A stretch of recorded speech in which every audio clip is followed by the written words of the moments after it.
Bonjour à tous, c'est Nicolas Pomarède. Alors aujourd'hui on va attaquer une journée qui sera qui va être un peu difficile, mais c'est pas grave, je tenais à vous la montrer parce qu'il y a quelque chose d'important à retenir de cette journée-là, qui a été finalement extrêmement courte pour moi. C'était la journée du 16 février. Vous voyez, le titre Blue a perdu 27%. Et dans ce genre de cas de figure, qu'est-ce qu'on fait? On est plutôt short. En plus, on a des gros volumes, donc on a vraiment toutes les convergences pour être dans une optique vraiment, dans une stratégie vraiment plutôt baissière. Dans ce genre de cas de figure, pardon, 3-4 fois sur 5, on est plutôt baissier. Alors là, j'ai shorté, j'ai mis un stop, je vais mettre un stop autour des 34 $. Allez, place à l'action, on va voir ce que ça donne. Donc je vais mettre mon stop. Ça y est. Regardez bien le carnet d'ordre là, vous allez voir. D'un coup, il va plus y avoir beaucoup de ventes, il va y avoir que des achats. Voilà.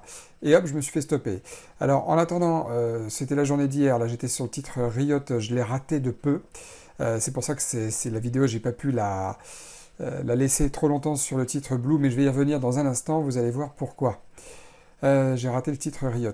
Le titre là, je le reprends une seconde fois sur le titre Blue, parce que c'est pas parce qu'on s'est fait stopper une fois que notre scénario est complètement HS, qu'il est complètement pourri.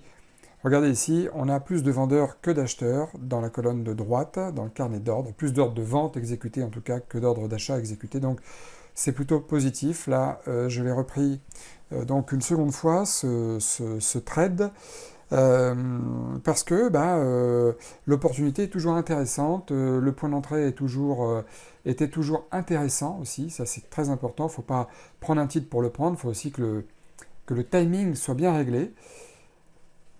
Malheureusement, bon, on voit que le titre se retourne, mais il ne faut pas lâcher prise pour le moment. En plus, ce qui est encourageant, c'est que les indices à droite, même si sur le fond ils sont haussiers, eh bien là, ils sont quand même en train de corriger, donc ce qui peut nous aider pour avoir une convergence de signaux complémentaires à notre étude, à notre stratégie.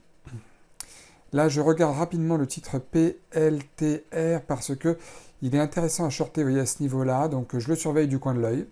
Tout dépend de ce que fera ou pas le titre Blue.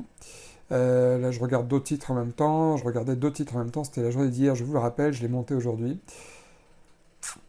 Et alors là, je reviens sur le titre Blue, voilà, parce que effectivement, bon, j'ai été stoppé une seconde fois. Donc, perte 282 $.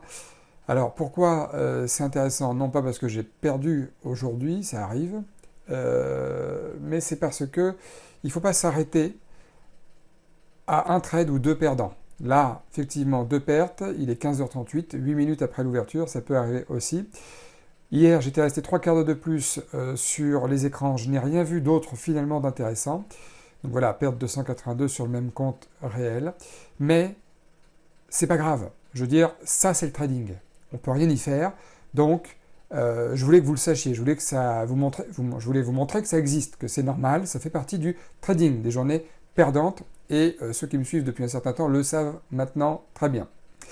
Bon, en attendant, si vous avez aimé la vidéo, n'hésitez pas à mettre un pouce et puis abonnez-vous à la chaîne si ce n'est pas encore fait.